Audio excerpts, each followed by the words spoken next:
When the revolution started, the people wanted basically freedom of speech, to stop the corruption that it was going on everywhere in the country, give the opportunities to the people who deserves it, and to give a fair treatment for all the citizens the same. Government forces have opened fire on protesters in 2 major cities, killing at least 19 people, including 3 children. The government tried to stop the revolution by any chance, by any way,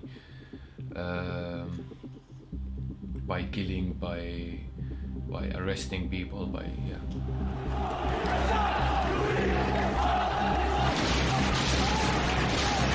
They don't punish you only, they punish you and your family. And if I talk in politics and they will search for me, they won't find me, they will take my dad instead of me.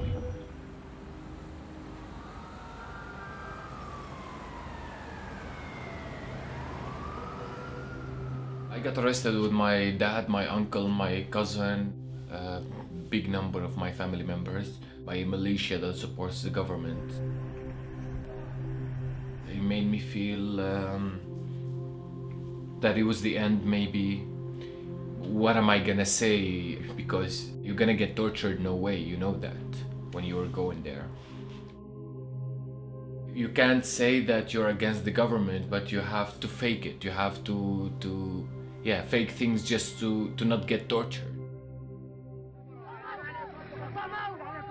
How can people just do such a thing to other people, that the people that they were torturing me or they arrested me, one of them was like with me in the same primary school, in the same class. So it creates a lot of questioning in your mind.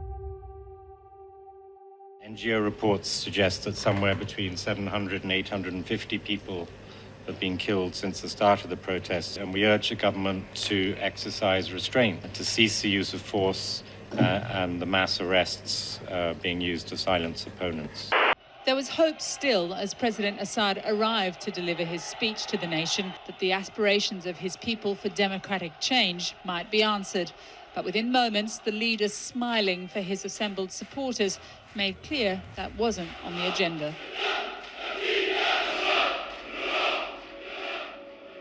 Earlier we had a hope, I personally had a hope in maybe getting the revolution victory or something like this, getting the justice and suing all those war criminals that did this to us. I also love my country. I know a lot of beautiful people in there, and that I really have memories with. I wanted to save that. We wanted to save that from what's going on. But it came to the point that I need to save myself as well. I wanted to have a future, I wanted to have a life, just a normal life with a future. Yeah. I was tortured enough to the limit that I was like, I just want to leave the country. I can't hold it anymore, because if I get arrested one more time, they told me they will kill me. And I can't take this idea that something might happen to my family because I did something against the government.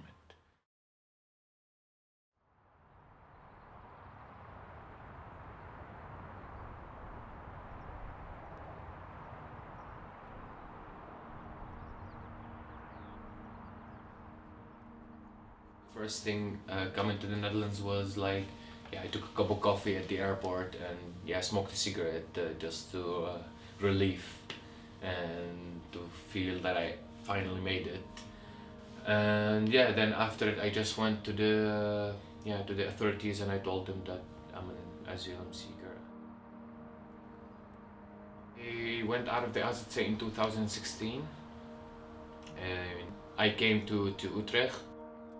After like a couple of months of traveling and a year and a couple of months in the camps, I finally had this feeling of stability, this feeling of the new life you have, the new opportunities, a new culture, a new language. It was nice, it was full of hope, but it was challenging at the same time.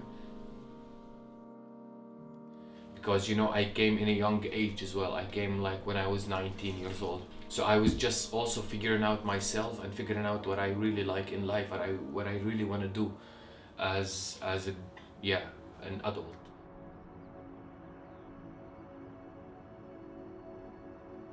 It's hard because when you go out from Syria and you live with all these happy and sad and miserable memories that you witnessed there.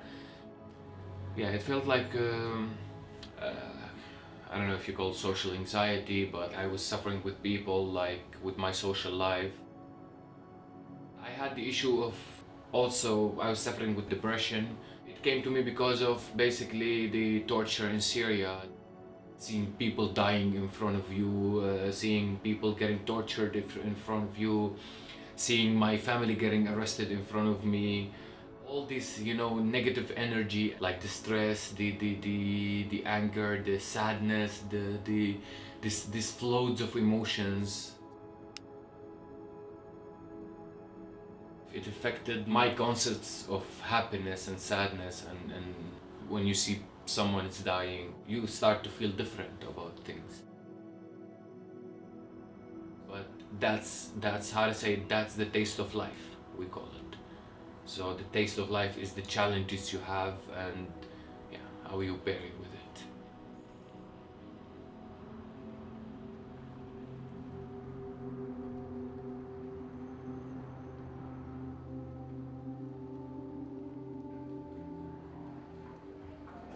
I started doing my hobbies again, the same I was doing in Syria, so just writing, be social, reading books, play my snooker again and my billiard, and kind of sometimes forcing yourself to go out. I noticed that my mental health is getting better after I was enjoying the moments more. Sometimes reading the books or writing helps out a lot to get to yourself again. I start to get better with my social life.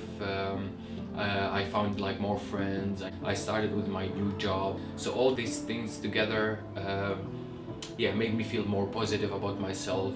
So I came to the point that okay, I'm back to normal again, and I can just keep on going with my life normally.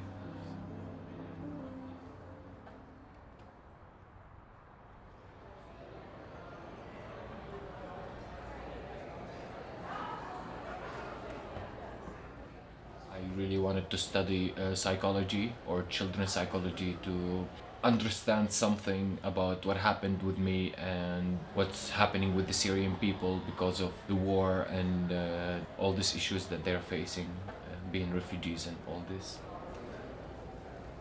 I'm trying to really deliver what happened there in what I'm writing and describe the situation in a way that the people who read the book can understand what actually happened there and what the people were feeling and what they suffered from. Because in my opinion, this is the most important part to help out in. It was really hard to deal with all of this inside of you, these memories, this mix of feelings, this stress that you have from there, especially that my family is still there, so I'm really connected to everything that is happening there. But in the end, the new life you have, you're finally safe, you finally can do what you like, what you want to do, you can be yourself basically without the fear of someone being at your back. It feels right. It feels that now you can just focus on the positive side of your life. You have rights, you can say what you want to say. That's the most important. You feel human again, you feel free again.